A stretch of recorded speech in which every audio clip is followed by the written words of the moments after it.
Alors bonjour tout le monde, comment ça va? Alors Be'ezrat Hashem, j'espère qu'il y aura des bonnes nouvelles. Bon, je vous enregistre ce shiur lundi après-midi. Je prends l'avion dans quelques heures pour vous retrouver au gala de Paris, Be'ezrat Hashem. J'ai déjà entendu que hier, dimanche, le gala de Marseille s'est très bien passé. Baruch Hashem, Baruch Hashem. Et voilà, donc j'espère que par le srout de ce shiur, alors Be'ezrat Hashem, je voyagerai en bonne santé, j'irai en bonne santé, je reviendrai en bonne santé, et qu'on pourra commenter encore longtemps la Torah Kedosha, Be'ezrat Hashem, tous ensemble. Alors bien sûr, comme d'habitude, merci beaucoup à tous ceux qui m'ont écrit, comme d'habitude Marcel Fafouin, et Jessica, et toute la famille Chlouche, Franck, etc. Be'ezrat Hashem, et merci de vos encouragements. Voilà, Be'ezrat Hashem, qu'on puisse encore beaucoup ensemble progresser dans la Torah. Alors donc je vais vous faire un shiur sur Parashat Beshalach. Beshalach, voilà. Je sais déjà, et vous vous dites, ça y est, de quoi il va nous parler dans Parashat Beshalach? De la Shira, bien sûr, incontournable. Az yashir Moshe uvnei Israël et Ashira azot. Bien sûr, incontournable. Vous avez presque raison, mais une fois n'est pas coutume, je vais vous parler d'une Shira, pas celle de la Torah, celle de l'Haftara. Celle de l'Haftara, puisque nous allons lire, Be'ezrat Hashem, parallèlement à la Shira de la Torah, la fameuse Shira de Déborah, Vatachar Déborah. Elle a chanté Déborah. Elle a chanté Déborah. Alors, au milieu, elle a chanté. Donc, je vous rappelle, donc c'était une époque où toute la période des Shoftim, rappelez toute la période des Shoftim qui a duré presque 400 ans, avant qu'il y ait le premier roi en Israël, qui est le roi Shaoul. Alors, le clan Israël était guidé par des juges qui se relayaient, et souvent il y avait des moments creux, et pendant cette longue période, le clan Israël souvent fait Avodah Zarah, fait d'Averot. C'est terrible, le livre des Shoftim, c'était pas une période fleurissante pour le clan Israël. Et d'une manière générale, le leitmotiv de toute cette période, c'est que chacun faisait ce qu'il voulait un petit peu, chacun faisait ce qu'il voulait. Isha Yachar Be'enav, chacun faisait ce qu'il considérait comme étant droit. Et alors des fois c'était bien, des fois c'était mal. Et puis souvent, toute cette longue période, ils ont été sous la domination des peuples qui entouraient, les Philishtim, les Kénaanim, etc. Alors à l'époque de Déborah aussi, pareil, le clan Israël était sous la domination. Et puis Déborah qui était un des juges, prophétesse, juge, a eu une apparition où Akadosh Baruch Hu lui a dit, écoute, voilà, elle rendait la justice Tahat Tomer, Déborah, sous un dattier, pour ne pas se trouver isolée avec des hommes, donc elle rendrait justice en public sous un dattier, Ben Harama ou Ben Bethel, Behar Ephraim, etc. Et Vaya'alou Elea Ben Israël, Mishpat et les Ben Israël montaient chez elle pour se faire juger. Et puis elle a eu une apparition, elle a appelé Barak et lui a dit voilà, Hachem est apparu et il est temps maintenant réunit 10 000 soldats et choisis-les parmi la tribu de Naphtali et la tribu de Zevouloun et tu iras vers le Nachal Kishon et là-bas tu déclareras la guerre à Sisra, Sar Tseva Yavin, le général d'armée du roi Yavin, et voilà, etc. Et t'inquiète pas, et Hachem te le donnera entre tes mains. Voilà, donc ça a été la révolte d'Israël contre la domination du roi Yavin. C'est où là-bas, Vaïchna Elokim Bayomahu et Yavin, Melech Kenaan, d'accord, c'était le roi de Kenaan. Donc Sisra était le général d'armée, et général d'armée de qui? De Yavin, le roi de Kenaan, et c'était eux qui dominaient Israël à ce moment-là. Voilà, donc il y a eu la victoire, il y a eu toute la grande histoire. Vous savez que Yaël, elle est sortie à la rencontre de Sisra, elle a attiré, elle lui a donné à boire, etc., du lait, elle a saoulé, etc., et puis elle lui a coupé la tête, et voilà, ça a été la défaite totale de l'armée kénanéenne. Et à la suite de ça, Vatachar Déborah. Et Déborah a chanté la fameuse Shira de Déborah. Et alors c'est marrant parce que au milieu de cette Shira, voilà, au Passouk 12. Vous verrez, le Passouk Aleph, c'est Vatachar Dévorah. Au milieu de cette shira, il y a Ouri, Ouri, Dévorah. Ouri, Ouri, Dabrishir. Ouri, on pourrait dire, allez, remue-toi, remue-toi, Déborah. Secoue-toi, secoue-toi, secoue-toi, Déborah. Allez, secoue-toi, secoue-toi. Dabrishir, parle des paroles. Parle des paroles de chansons. Chante, allez, chante. Mais comment ça se fait que ça arrive? Ça fait déjà 12 psukim qu'elle chante, elle n'arrête pas de chanter. Elle n'arrête pas de chanter, et au Passouk 12, on lui dit, allez, allez, remue-toi, allez, chante, chante. Qu'est-ce qui s'est passé? Et puis, extraordinaire, il n'y a que Rav Bergman qui ose entamer un tel débat. C'est que Ouri, Ouri, dommage, vous n'avez pas le texte devant vous, mais Ouri, vous savez ce qu'on appelle l'accent tonique. Alors, Ouri, Ouri, l'accent tonique, dans les deux premiers Ouri, Ouri, il est mis sur le ri. Ouri, Ouri, ça s'appelle Milra, Milra. Ouri, Ouri, Déborah. Et ensuite, les deux autres, l'accent tonique. Donc, ça veut dire l'accent tonique est mis sur la deuxième syllabe, Ouri, Ouri, Déborah. Et ensuite, Ouri, Ouri, Dabrishir, là, l'accent tonique, il est mis sur la première syllabe. Ouri, Ouri, Dabrishir. Donc, Ouri, Ouri, Déborah. Ouri, Ouri, Dabrishir. Ça s'appelle Mil'il, Mil'el. Donc, au début, c'est Milra, ensuite, c'est Mil'el. Alors, Rav Bergman dit, on m'a demandé, comment ça se fait que c'est comme ça? Pourquoi les deux premiers Ouri, Ouri, c'est Milra, et les deuxièmes Ouri, Ouri, c'est Mil'el. Moi, si on m'avait posé la question, vous savez ce que j'aurais répondu? Ben, j'en sais rien. Je sais pas, ça doit être des règles de grammaire, je sais pas. Et Rav Bergman dit, bien, comment je sais pas, mais je vais vous expliquer. Je vais vous expliquer, rien n'est au hasard, l'accent tonique, il est bien placé. Au début, c'est Ouri, Ouri, Déborah, et ensuite c'est Ouri, Ouri, Dabrishir. Remue-toi, Déborah. Remue-toi, Dabrishir. Milra, Mil'el. Alors, qu'est-ce qui se passe? Alors, si on lit les psukim qui est un petit peu avant, c'est que quand elle a chanté, Déborah, alors à un moment, elle dit comme ça. Bimé Shamgar, dans le pasuk Vav, Bimé Shamgar ben Anat. À l'époque, dans les jours de Shamgar ben Anat, qui était un des Shoftim, qui l'a un petit peu précédé. Bimé Yael, à l'époque de Yael. Yael aussi était une chauffetette, mais qui a un petit peu précédé Déborah. On la voit ici, mais elle avait déjà commencé à prendre ses fonctions un peu avant. Donc, à l'époque de Shamgar, à l'époque de Yael, Hadlou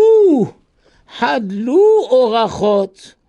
Les chemins c'est-à-dire, emprunter les chemins, ça s'est arrêté.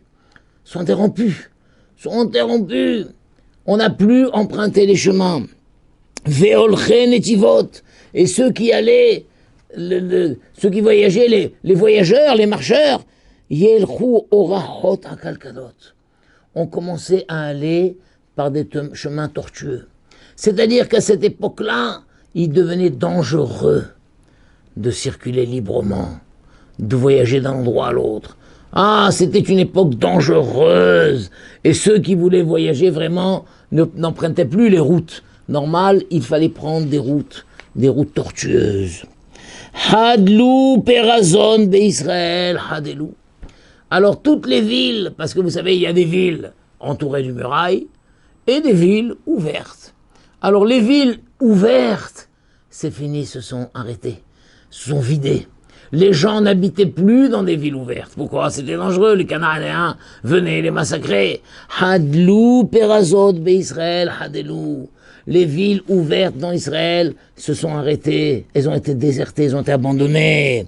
Et donc les gens sont allés où? Les gens sont allés habiter dans les villes fortifiées.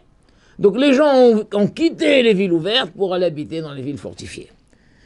Donc c'était une période de terreur, de très grand danger. Ça c'était à l'époque du Shofet, Shamgar ben Anat, et à l'époque de Yael. Tout ça, c'était, elle dit, Chekamti Déborah. jusqu'à ce que je me suis levé, moi, Déborah. Shakamti em Israël, je me suis levé, une maman en Israël.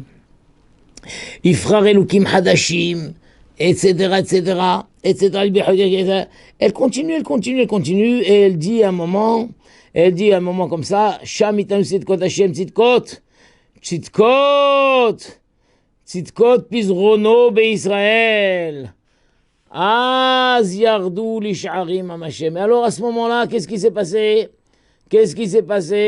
C'est que les gens, depuis mon intervention, les gens ont commencé à revenir habiter dans les villes ouvertes. Ça y est, j'ai réinstallé la sécurité en Israël et les gens ont rejoint leur habitation. Az yardou la she'arim amashem. Et à ce moment-là, ils sont descendus dans les portes amashem. Et là-bas, Rashi nous explique, ça veut dire quoi? Tzidkot Pezozel, she'ishkit et Israël, hazrou le'arim moshotam. Donc ils sont rentrés, az yardou le she'arim, ils sont rentrés, retournés dans les villes, moshotam she'barchumem, les villes qu'ils avaient fui pour aller dans les villes fortifiées, ça y est, ils ont rejoint leur ville. Mais Bergman nous cite que le Ralbag dit un petit peu plus que ça. Il dit comme Rashi, comme je vous ai dit, mais il dit encore, il rajoute un petit détail, il dit extraordinaire. Il dit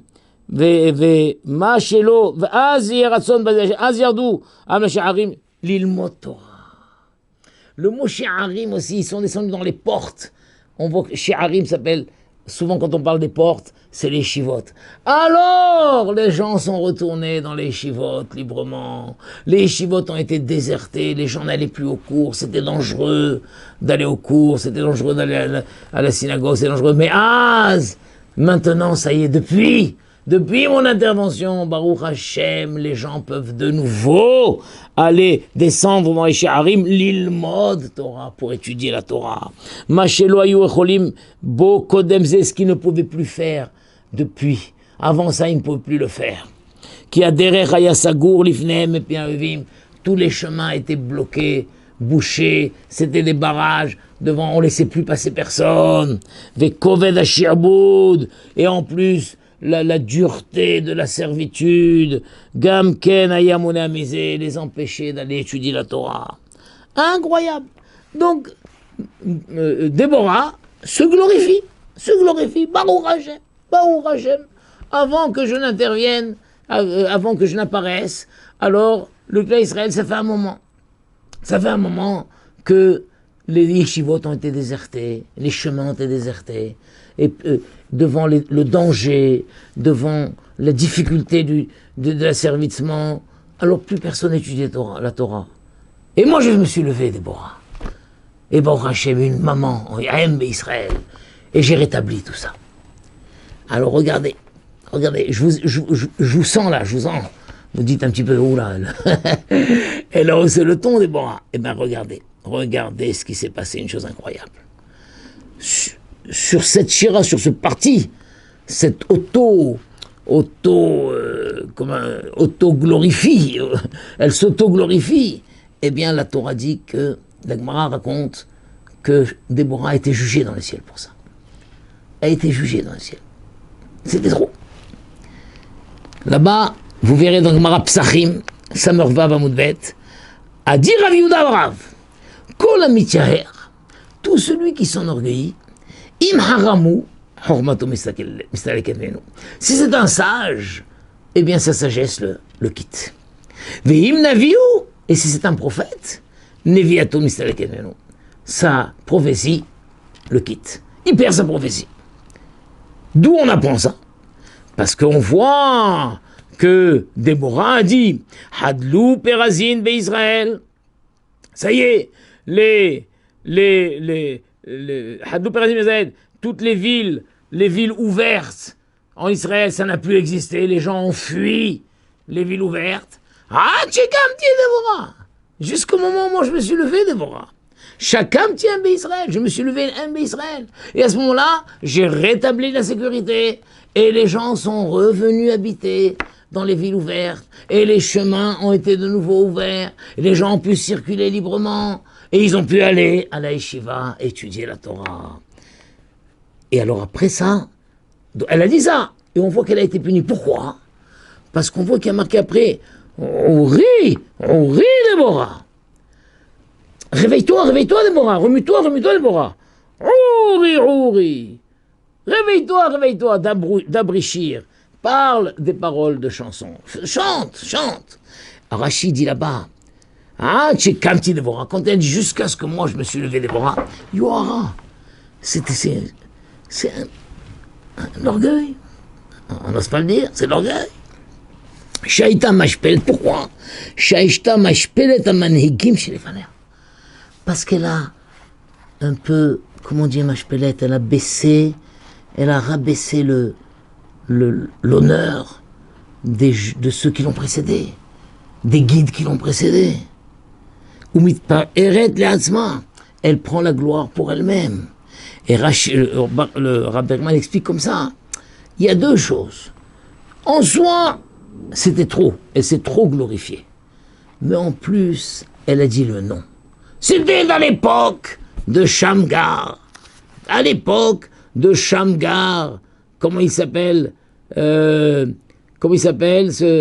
Shamgar et de Yael, comment elle a dit? Maintenant, le mot, Bifo d'Israël. Où est-ce que c'est le passou qu'elle a dit? Comment il s'appelle? Bimé, voilà. Bimé Shamgar ben Anat. Ou Bimé Yael. Pourquoi tu les as cités? Pourquoi tu as cité le nom de tes prédécesseurs qui n'ont pas été à la hauteur de rétablir la sécurité d'Israël? À leur époque, Israël était encore sous la soumission et la terreur régnait. Pourquoi tu l'as cité? Alors Rabbi m'a dit, c'est une double faute. En soi, même si elle ne les avait pas cités, alors il y avait une preuve un certain orgueil ici. Mais quand elle a dit, c'était à leur époque, voilà la situation qui régnait à leur époque, jusqu'à ce que moi, Déborah, je sois arrivé. Incroyable. Elle a été, vu qu'elle a mis le point sur le nom, alors la Gemara dit, Sagrachi dit, elle s'est enorgueillie sur le dos de ses prédécesseurs. Alors qu'est-ce qui s'est passé? Ouri Déborah. Et alors c'est pour ça qu'en plein chant, elle a perdu sa voix. Parce que le chant qu'elle faisait, c'était sous inspiration prophétique, il y avait un souffle prophétique. Et une fois qu'elle a dit ça, jusqu'à ce que moi je me sois levé, Déborah, elle s'est tue. Elle a perdu la prophétie. Alors c'est pour ça qu'elle a dû dire, oui, Déborah, secoue-toi, Déborah, réveille-toi, Déborah, prends-toi en main, fais tchouva. Elle a réalisé que elle a fait une bêtise. Elle a réalisé qu'elle est allée trop loin, qu'elle s'est enorgueillie. C'était les Shem Shamim, tout ça, parce qu'elle avait une telle joie d'avoir rétabli la sécurité en Israël et d'avoir permis que les gens ont rejoint leur foyer. Et surtout que les gens ont pu maintenant librement aller dans les shivot. Baruch Hashem! Grâce à moi, les gens peuvent étudier la Torah librement. C'est les Shem Shamim, c'est une joie merveilleuse. Mais à son niveau, il y avait une pointe d'orgueil. Surtout que elle a tenu à citer le nom de ses prédécesseurs. Alors on lui a cassé, ce qu'elle a dit, on lui a coupé le souffle prophétique. Et donc elle s'est dit elle-même, allez, remue-toi, Déborah, remue-toi, secoue-toi. Ça veut dire, fais tchouva, Déborah, fais tchouva, Déborah, fais tchouva. Ouri Déborah, shenishtatka Mahamat Siluk Nvato. Ouri Déborah, la shon shvar kepshuto, idgabri, allez, prends des forces, insiste, reprends le cours de ta chanson, Déborah, reprends. Mais comment reprends? On m'a enlevé. Hachem, c'est une tefila en fait. Hachem, je fais tchouva, j'ai compris que je suis allé un peu loin. Rends-moi de nouveau le souffle prophétique. C'est beau ça, n'est-ce pas? C'est magnifique. Alors de là, on voit que tout celui, ça m'a dit, Rav Yehuda dit, donc je vois que tout celui qui est hacham et qui s'enorgueillit, il perd sa horma. Tout celui qui est prophète et qui s'enorgueillit, il perd sa névoie. Tout ça, évidemment, des gens élevés, des gens qui sont très élevés. Et même si c'est coulot les Shem Shamaim, C'est Shem Shamaïm, il n'y a pas une orgueil, vous avez vu les gars, c'est pas un orgueil. C'est une joie profonde. Une joie profonde d'avoir rétabli une situation normale. Malgré tout, puisqu'on dit c'est un Talmid Haram, malgré tout c'est un prophète, malgré tout, il perd. Tel qu'on a trouvé aussi à un moment, il y a une histoire avec Hillel Azaken, avec les Bnei Betera. Eux, ils avaient oublié une halakha. Qu'est-ce qu'on fait si le Erev Pessah, ça tombe Shabbat? Comment on fait pour transporter le couteau? Alors eux, ils ne savaient pas. Et lui, il est venu, il leur a dit, mais le couteau, on le met dans la crinière du mouton. Et c'est le mouton qui porte le couteau. Et à la suite de ça, il s'est un petit peu enorgueilli, Hillel, et il a un peu méprisé les gens de Bnei Betera. Et il a perdu à ce moment-là. Il a oublié d'Alachot. C'est incontournable. C'est incontournable. Hachem ne supporte pas l'orgueil. Tout tzaddik que tu es, tout hacham que tu es, tout prophète que tu es, et tu tires un orgueil pour cette sagesse, mais qui c'est qui l'a donné cette sagesse? C'est Hachem. Tu tires un orgueil pour cette prophétie, mais c'est qui l'a donné? C'est Hachem. Alors Hachem, il la retire. Hachem, il la retire. Vous vous rendez compte? Incroyable. Pareil, on dit, il y a un autre domaine aussi, on dit la même chose. Quel est l'autre domaine où quelqu'un perd sa chorma, perd? C'est le karas, la colère. Tout celui qui se met en colère, si c'est un haram, il perd sa prophétie, il perd sa chorma. Il perd sa chorma.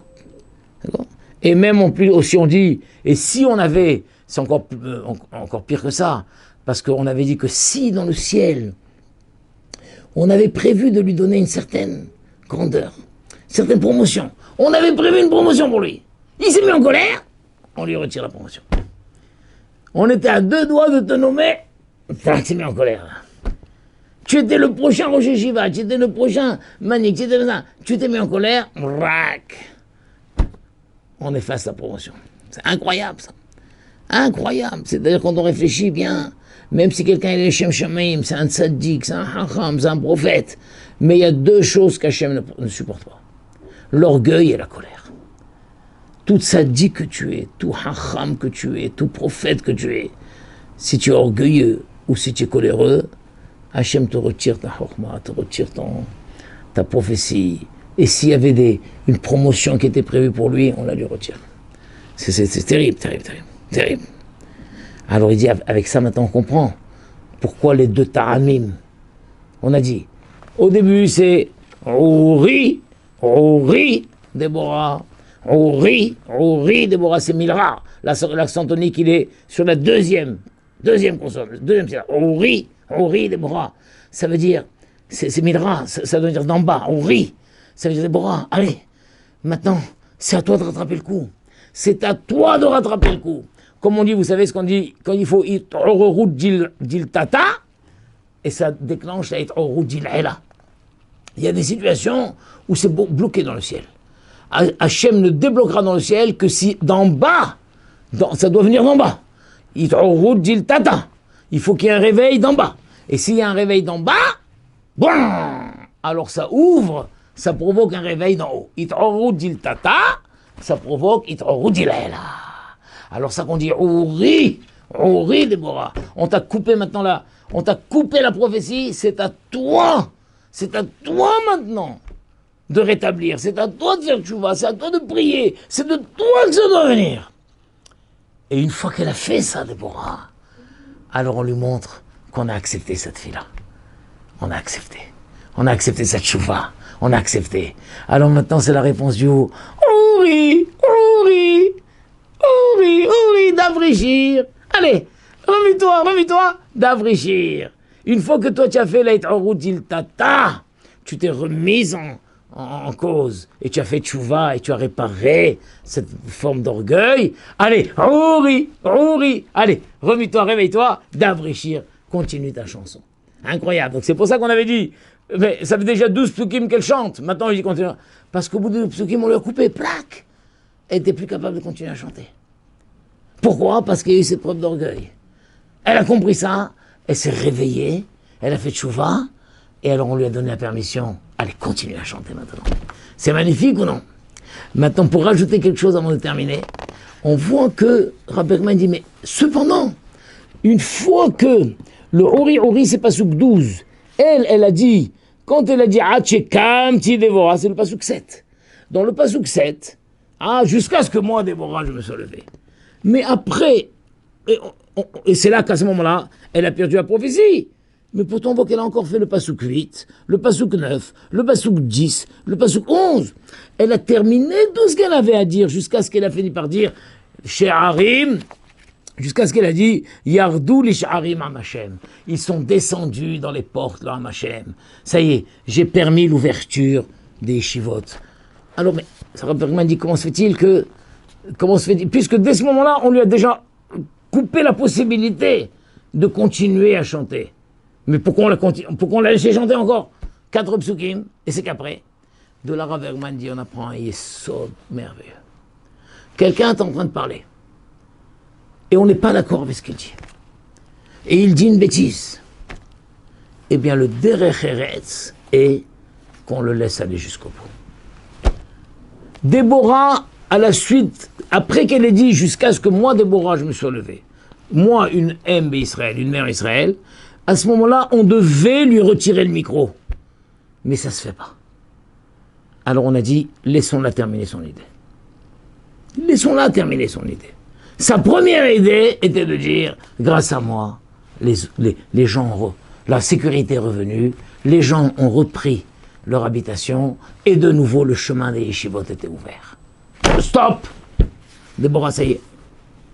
On t'a laissé dire jusqu'au bout l'idée que tu avais à dire, maintenant tu te tais. Maintenant tu te tais. Tu veux recontinuer, tu dois faire tchouva. Alors elle fait tchouva, et on lui dit, allez, reprends maintenant ce que tu as à dire. Et Déborah, elle reprend, et encore, elle reprend la Shira, encore du Pasuk 13 à 31. À 31, on va compte, elle a encore 18 psukim. 18 psukim, elle reprend sa Shira. Donc de là, on apprend un grand derech eretz. Tu as en face de toi un interlocuteur. Il est en train de développer une idée et tu es complètement contre cette idée. Tu lui dis pas, tais-toi! Tais-toi! Non, tais-toi! Tu vas pas jusqu'au bout! Non. Tu le laisses parler. Une fois qu'il a terminé le premier point, tu stoppes. Tu vois, je t'ai laissé aller jusqu'au bout. Maintenant, tu continues pas. Tu continues pas. Tu ne me parles pas comme ça. Ce n'est pas le lieu où on parle comme ça. Tes idées sont extrémistes, on n'est pas d'accord avec ce que tu dis, on t'a quand même laissé terminer ta première idée. Tu vois, on t'a pas interrompu. Mais maintenant tu te tais. Maintenant tu te tais. Maintenant, soit ça nous te répond, soit tu te tais, soit tu quittes la salle.